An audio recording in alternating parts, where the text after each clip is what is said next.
오늘은 하나님을 감동시킨 사람들이라는 제목으로 말씀을 생각해 보기를 원합니다. 데살로니가 전서는 사도 바울이 데살로니가 교회에 보낸 편지입니다. 데살로니가는 도시의 이름이에요. 그러면 데살로니가라고 하는 도시는 어떤 도시일까요? 여러분 혹시 알렉산더라는 왕 이름을 들어보신 적이 있어요? 알렉산더. 이 알렉산더 대왕이 정말 엄청난 대왕이잖아요. 그 20대 나이에 이 유럽의 동쪽에서부터 인도의 북쪽까지 점령한 20대의 말이죠. 이 광활한 영토를 단숨에 정복한 정말 인류 역사 가운데 굉장히 탁월한 장군이면서도 큰 왕으로 역임받고 있는 사람이 알렉산더 대왕이죠. 이 알렉산더 대왕의 이복 누이가 있었는데 이 이복 누이가 해변을 거닐다가 정말 아름다운 해변을 보게 돼요. 그래서 이곳에 신도시를 건설합니다. 그리고 그 신도시를 건설한 다음에 그 도시의 이름을 자기 이름으로 그 도시의 이름을 지었어요. 그 도시가 바로 데살로니가예요. 데살로니가는 그 마게도냐 지방, 지금으로 그리스 지역이거든요. 이 마게도냐 지방에서 남동편에 있는 항구 도시가 되었습니다. 로마 황제의 자리를 놓고 안토니우스와 옥타비아누스가 서로 전쟁을 벌이게 되었어요. 누가 로마 황제가 되는가? 이런 전쟁이 일어났을 때에 데살로니가는 옥타비아누스 편을 들게 됩니다. 그런데 이 전쟁에서 공교롭게도 옥타비아누스가 전쟁에 승리하여 로마의 황제가 되죠. 그 이후로부터 옥타비아누스를 지원했던 데살로니가 도시는 엄청나게 성장하게 되어서 이 마게도냐 지방의 제2의 수도가 되었고요. 항구 도시가 되었습니다. 사도 바울은 실라를 선택해서 이제 걸어서 선교지로 가게 됩니다. 그리고 이제 소아시아 지역, 지금의 터키 지역이거든요. 터키 지역에 세워졌던 교회들을 방문하면서 과연 신앙생활을 잘하고 있는지 점검하려고 했습니다. 그런데 문제가 생겼어요. 가려고 할 때마다 자꾸 성령님께서 길을 막으시는 거예요. 그래서 사도 바울이 이 문제를 놓고 밤에 깊이 기도를 했습니다. 그런데 그날 밤에 하나님께서 사도 바울에게 환상을 하나 보여줬습니다. 마게도냐 사람, 그리스 사람이 손짓을 크게 하면서 이렇게 외치는 거예요. 건너와서 우리를 도와주세요. 제발 이리로 건너와서 우리를 좀 도우시오. 그런 환상을 보게 된 거예요. 그때 사도 바울이 깨달았습니다. 성령님께서 길을 막으신 것은 우리 선교팀이 에게해라고 하는 이 바다를 건너서 유럽으로 들어가서 마게도냐에서 복음을 전하기 원하셔서 그렇게 길을 막으신 거구나. 그래서 선교팀을 불러놓고 이 문제를 나누고 용기를 내서 유럽으로 여겨지는 이 마게도냐에 들어가서 복음을 전하기로 한 것입니다.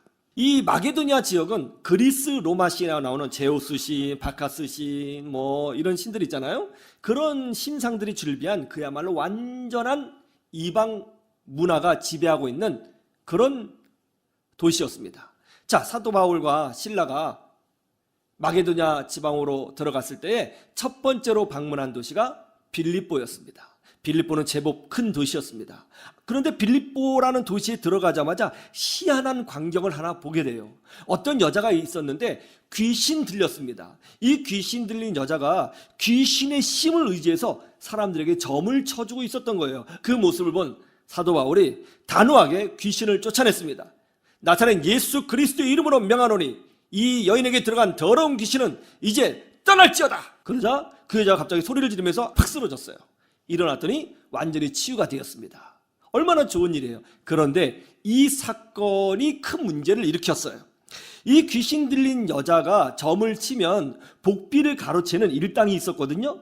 이 일당이 이 여자가 정신을 차린 거 보고 화를 낸 거예요. 그래서 다짜고짜 사도 바울과 실라에게 와서는 멱살을 잡고 주먹으로 막 얼굴을 가격하면서 화를 낸 겁니다. 그러면서 막 때리고요. 그리고 경찰서로 끌고 와서 사도 바울하고 실라를 넘겨버렸습니다. 이 경찰서는 사실 조사도 하지 않고 자기 동네 사람이 이방 사람을 끌고 왔으니까 이 경찰도 사도 바울과 실라를 무지막지하게 매질을 한 다음에 지하 감옥에 가둬버렸어요. 지하 감옥은 아주 습했고 어두웠고 아주 더러운 냄새가 났습니다. 언제 죽을지도 모르는 상황이었어요. 두려운 상황이었습니다. 이때 지하 감옥에 갇힌 이 사도 바울과 실라가 그 어둠 속에서 하나님을 찬양합니다. 그러자 감옥에 있던 죄수들이 그 찬양 소리를 다 들었어요. 그런데 그 순간 갑자기 지진이 일어납니다. 우우우 지진이 일어나더니 옥문들이 탁탁탁탁탁 열리는 거예요. 그리고 사도 바울과 실라의 손에 채워져 있었던 수갑도 탁 풀리는 것입니다. 그 광경을 본 감옥을 지키는 간수장이 깜짝 놀라서 소리를 칩니다. 이것이 무슨 일이요? 이것이 무슨 일이요? 소리를 치는 거예요. 횃불을 들고 보니까 옥문이 다 열어져 있는 거예요. 큰일 났다 싶었어요. 만약 한 명이라도 탈출하면 간수장만 죽는 것이 아니라 그 가족도 몰살을 당합니다. 위기를 느꼈던 간수장은 너무 놀라서 두려워서 자결하려고 합니다. 그때 그 모습을 본 사도 바울이 소리를 칩니다. 죽지 마시오! 우리 한 명도 도망가지 않았어요. 죽지 마세요. 간수장이 외칩니다. 어떻게 해야 됩니까? 어떻게 해야 내가 살 수 있습니까? 사도 바울이 말합니다. 주 예수를 믿으라. 그리하면 너와 내 집이 구원을 받으리라. 간수장이 예수님을 영접했어요. 그리고 그 가족들도 예수님을 나의 구주로 영접했습니다. 그 간수장의 집이 유럽에 세워진 인류 역사 가운데 첫 번째 교회가 됩니다. 유럽의 첫 번째 교회는 바로 그 간수장의 집이 돼요. 기적이 일어났죠. 그러나 바울과 실라는 매를 많이 맞았어요. 온몸이 상처 투성이었습니다. 그때 실라가 사도 바울에게 이렇게 말을 합니다. 바울 목사님, 너무 힘듭니다. 여기까지만 하고 일단 고향으로 돌아갔다가 나중에 오시죠. 그러자 사도 바울이 단호하게 이야기합니다. 아닙니다. 성령님께서 분명히 우리에게 환상을 보여주셨어요. 마게도냐 사람이 손짓을 하면서 건너와서 우리를 도우라라고 하는 환상을 보여줬습니다. 하나님께서 환상을 보여주셨다면 뭔가 더 큰 뜻이 있다는 것입니다. 좀 더 깊숙이 들어가 봅시다. 하고는 깊숙이 들어간 곳이 바로 데살로니가였습니다. 데살로니가는 큰 부산처럼 큰 항구 도시였습니다. 사람들이 많이 있었어요. 들어가 보니까 마침 유대인들만 모여서 예배를 드리는 회당이 있는 거예요. 사도 바울은 그 회당에 들어가서 3주 동안 하나님 말씀을 선포했습니다. 특별히 예수님에 대해서 선포했습니다. 그런데 그런 설교를 듣는 유대인들이 분노하기 시작했습니다. 뭐? 수천 년 동안 우리 민족이 받아온 율법이 아니라 오직 예수님만 믿어야 된다고 말 같지도 않는 소리 하고 있네. 저놈 누구야? 하면서 사도 바울을 죽이려고 했습니다. 폭동을 일으켰어요. 그런데 그때 기가 막힌 일이 벌어지죠.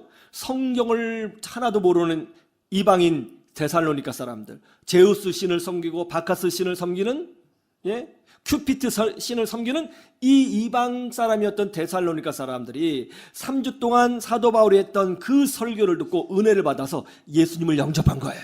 겨우 3주 설교를 듣고 예수님을 영접했어요. 이 사람들이 사도 바울을 보호해주기 시작합니다. 목숨을 걸고 유대인들과 싸우면서 자기 목을 내놓고 사도 바울을 보호해줬어요.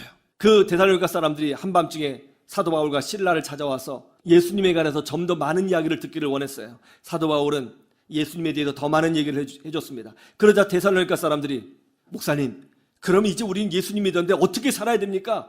그러자 사도 바울이 어떻게 신앙생활을 해야 되는지를 원리를 알려주게 되었습니다. 그때 야손이라는 사람이 헌신해서 자기 집을 교회로 드리게 되었는데 그 집이 바로 유럽에서 두 번째로 최초에 세워진 두 번째 교회가 된 것이죠. 이 야손의 집이 데살로니가 교회의 거처가 되었던 것입니다. 자, 상황이 급박하게 돌아가니까 사도 바울과 실라는 어쩔 수 없이 다른 도시로 급하게 피신을 떠나게 되었습니다. 그리고 1년이라는 시간이 흘렀어요. 사도 바울은 데살로니가 성도들을 잊을 수가 없었어요. 불과 3주만 복음을 전했는데 예수님을 영접했고요. 자기를 위해서 목숨까지 내놨던 사람들 아니에요. 이 사람들이 정말 신앙생활을 제대로 하고 있을까? 너무너무 궁금했습니다. 고대 사회에 어떻게 그런 소식을 얻을 수 있었겠어요?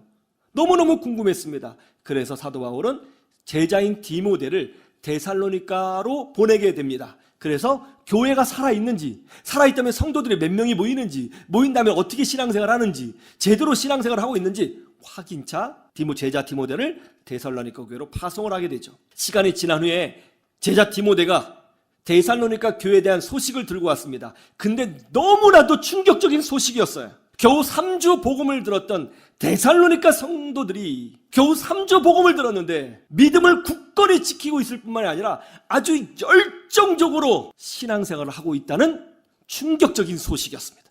안타까운 것이 있긴 있었어요. 이들이 신앙생활 하자 일가 친척들이 너 이상한 종교 믿는 거 아니야? 하면서 핍박을 하기 시작했다는 겁니다. 그리고 같은 동네 데살로니가 사람들도 너희들이 갑자기 이상한 종교를 믿는구나. 예수가 누구야? 하면서 이 사람들을 강하게 핍박을 했습니다. 신체적으로 핍박을 했고요. 관계적으로 핍박을 했고요. 경제적으로 핍박을 했습니다. 또 심지어 사도 바울을 죽이려고 했던 그 유대인들은 여전히 그 동네에 남아서 예배 중에 갑자기 몽둥이 들고 쳐들고 와서 데살로니가 교인들을 폭행하는 일도 있었습니다. 경제적으로, 정신적으로, 물질적으로 심각한 환난과 핍박을 경험하고 있었습니다. 그럼에도 겨우 3주 복음을 들었는데 데살로니가 성도들은 그 믿음을 흔들리지 않고 믿음을 굳건히 지키고 있었다는 거예요. 다만 안타까운 것은 워낙 환난이 갑작스럽게 닥치니까 너무 힘든 나머지 주님, 이런 고통을 주실 거면 차라리 빨리 재림해 주세요 하면서 재림 신앙으로 너무 치우쳐 있는 것이 좀 안타까운 문제이기는 했습니다. 이 소식을 전해줬어요. 그래서 이 소식을 받아들은 사도 바울이 겨우 3주 복음을 듣고 고난 가운데도 신앙을 지키고 있는 데살로니가 성도들을 위로하기 위하여 설교 편지를 쓰게 되었는데요. 그 설교 편지가 바로 데살로니가 전서인 것입니다. 사도 바울은 그 소식을 들었을 때 너무 감동을 받았어요. 그런 환난 가운데서 겨우 3주 복음을 들은 사람들이 믿음을 지키고 있다. 너무 감동을 받았습니다. 감사할 수밖에 없었다고 고백을 하고 있어요. 하나님의 종인 사도 바울이 감동을 받았다는 것은 곧 하나님께서 감동을 받으셨다는 뜻이 되는 것이죠. 성경에 보면 하나님을 감동시킨 사람들이 많이 나오죠. 많이 나옵니다. 누가 있을까요? 대표적으로 욥이 있을 것 같아요. 욥, 그죠? 하나님은요 욥의 신앙에 감동하셨습니다. 그래서 천사들이 모여 있을 때마다 하나님이 종종 이런 말씀을 많이 하셨어요. 너희가 내 종 욥을 보았느냐? 그의 신앙을 보았느냐? 하나님이 자랑하셨어요. 시간이 있을 때마다 자랑한 사람이 바로 욥이었습니다. 또 누가 있을까요? 에녹이었죠. 하나님은 에녹이 죽음을 보지 않고 바로 올라갈 수 있도록 하셨어요. 얼마나 감동하셨으면. 또 누가 있을까요? 다윗도 그랬죠. 다윗이 나단 선지자를 찾아가서 이렇게 고백을 했어요. 선지자님, 저는 왕궁에 살고 있습니다. 그런데 우리 하나님의 전은 여전히 텐트입니다. 하나님의 전을 건축하기를 원합니다. 나단 선지자가 이 이야기를 하나님께 아뢰죠. 그러자 하나님께서 감동하셨어요. 그리고 이렇게 말씀하십니다. 네가 나를 위해서 집을 지어준다고? 네가 나를 위해서 그럴 마음을 품었느냐? 정말 그런 마음을 품었느냐? 그러나 나는 이제 마음만 받겠다. 건축하지 않아도 된다. 마음만 받겠다. 내가 그 마음을 받아 너와 너의 가문을 영원한 가문으로 만들어 주리라. 또 누가 있을까요? 여러분, 스데반 집사님 기억하시나요? 순교한 스데반 집사님이 믿음을 지키고 순교를 했습니다. 그때 이런 고백을 하죠. 눈을 들어 하늘을 보면서 보라, 주께서 서 계신 것이 보이노라. 예수님이 스데반 집사님 보고 감동을 받아 일어나셨다는 거예요. 보좌에서 일어나셨다고 하죠. 하나님을 감동시키는 사람들이 있습니다. 오늘날에도 믿음으로 하나님의 마음을 감동케 하며 또 오늘날도 그렇게 하나님의 부어주시는 은혜를 누리는 사람이 있다는 것입니다. 저는 우리 교회가 그렇게 되기를 주님의 이름으로 축원합니다. 특별히 데살로니가 교회가 바로 그런 교회였다는 거예요. 그러면 데살로니가 교회의 어떤 면면들이 하나님의 마음을 감동케 했을까요? 어떤 신앙이 하나님의 마음을 뜨겁게 했을까요? 첫째는 이거예요. 환난 중의 기쁨입니다. 데살로니가 교회의 성도들은 신앙 때문에, 믿음 때문에 미움을 받았어요. 가족한테 미움 받았어요. 동네 사람들에게 손가락질을 당했어요. 또 때로는 예배 중에 갑자기 쳐들어온 깡패들한테 얻어맞기까지 했습니다. 폭행을 당했습니다. 지역 사람들에게 차별을 당했어요. 지금도 그렇잖아요. 지금도 갑자기 어느 집안이 종교를 바꾸면 핍박당하잖아요. 이 고대 사회에서 종교를 바꾼다? 목숨을 거는 일이죠. 데살로니가 사람들이 그동안 제우스 신을 섬겼는데 갑자기 예수님을 섬긴다? 난리가 난 거죠. 핍박을 경험한 거죠. 믿음 때문에 고난을 당했어요. 신앙 때문에 어려움을 당했어요. 신앙 때문에 미움을 당했어요. 신앙 때문에 경제적으로 손해를 봤어요. 겨우 복음을 3주만 들었는데요. 겨우 3주 들었어요. 데살로니가 사람들이요, 하나님 말씀을, 이 설교를 30년 들은 게 아니에요. 20년 들은 게 아닙니다. 10년 들은 게 아니에요. 얼마나 들었다고요? 3주 들었어요. 겨우 3주 동안 들은 이 설교 말씀 때문에 그들이 목숨을 걸고 신앙생활하고 있다는 거예요. 혹시 이런 생각하지 않았을까요? 겨우 3주 들었잖아요. 어떻게 보면 초신자 아닙니까? 그런데 예수를 믿었더니 고난이 오고, 예수 믿는 것 때문에 미움받고, 예수 믿는 것 때문에 경제적으로 손해를 봤어요. 그럼 생각하기를, 야, 내가 다른 종교를 가지니까 저주받는 거 아니야? 이런 생각할 수 있잖아요. 하나님이라는 신이 정말 있는 거야? 예수님이 정말 계신 거야? 그렇게 생각할 수도 있잖아요. 그런데 오늘 말씀은 뭐라고 이야기하고 있습니까? 그런 환난을 경험하고 있지만 그럼에도 불구하고 이 데살로니가 사람들은 하나님의 말씀을 기쁨으로 받았다. 하나님 말씀을 듣는 것을 기뻐했다. 그리고 사도 바울이 가르쳐준 것을 지키려고 했다는 거예요. 여러분, 오늘날에도 말이죠. 환난 중에 있지만, 고난 중에 있지만, 어려운 가운데 있지만 하나님 말씀 하나로 위로받고 사는 사람들이 있어요.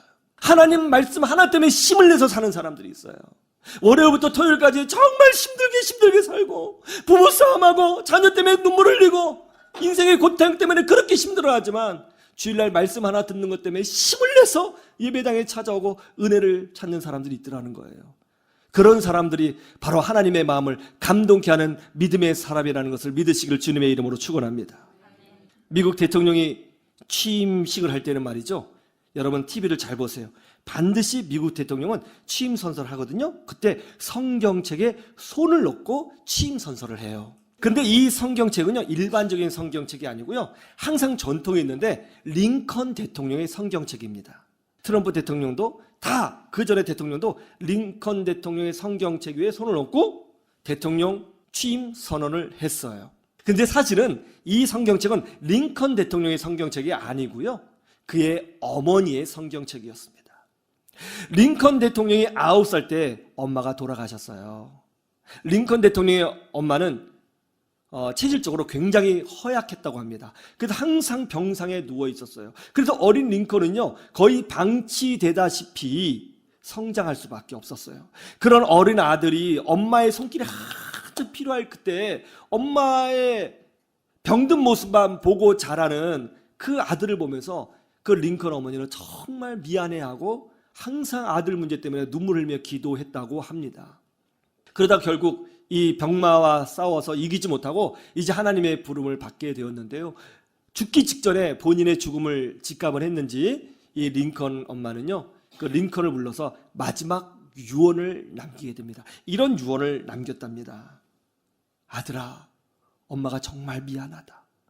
너랑 더 오래 살아줘야 되는데 정말 미안하다. 네 옆에서 뭘 해야 되고 뭘 하지 말아야 되고 다 하나하나 알려줘야 되는데 엄마가 너무 미안해. 엄마가 너무 아파서 못할 것 같아. 근데 엄마가 그거 못하지만 엄마가 읽은 이 성경책이 엄마 대신 너한테 다 얘기해 줄 거야. 엄마 목소리를 듣고 싶으면 이 성경책을 꼭 보렴.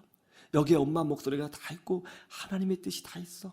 이 성경책에 나와 있는 대로 살면 되는 거야. 알았지? 하고 성경책을 유산으로 주고 하나님의 부름을 받은 거예요.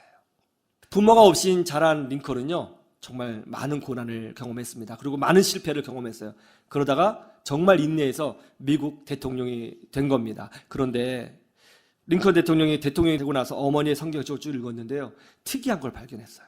특별히 한 페이지에 어머니의 눈물로 보이는 물자국이 굉장히 많아 보이고, 그리고 어머니의 손때, 연필 자국이 제일 많이 보인 거예요. 그건 뭘 얘기해요? 거기에 그것을 어머니가 가장 많이 읽었다는 걸 의미하는 거잖아요. 그래서 링컨이 그 부분을 집중적으로 읽게 됩니다. 어느 말씀이었는 줄 아세요? 그 말씀은 이거였어요. 여호와를 의뢰하며 선을 행하라. 여호와를 기뻐하라. 그가 내 마음의 소원을 이루어 주시리라. 링컨 대통령은 그 구절을 읽자마자 눈물을 쏟아냅니다. 그리고 그걸 읽고 자신의 인생의 지표로 삼게 돼요. 병들어 아파서 죽어갈 때에 사랑하는 아들이 혼자 사는 모습을 보면서 그렇게 힘들 때에 링컨의 어머니는 그 말씀 한 구절로 위로받고 힘을 얻고 힘들고 어렵지만 기뻐하면서 믿음을 지키려고 했다는 거예요. 하나님은 그녀의 아들을 미국 대통령으로 세워주셨고, 그 아들은 흑인 노예 해방을 위해서 싸우는 전사가 되었던 것입니다. 오늘날도 환난 중에 있지만, 고난이 있지만, 삶이 너무 바쁘고 지치고 힘들지만 하나님 말씀 때문에 인내하고 감사하고 믿음으로 사는 사람들이 있어요. 하나님은 그런 여러분들을 보시고 감동하고 계신다는 것을 믿으시기를 주님의 이름으로 축원합니다. 이 믿음으로 승리하시기를 주님의 이름으로 축원합니다.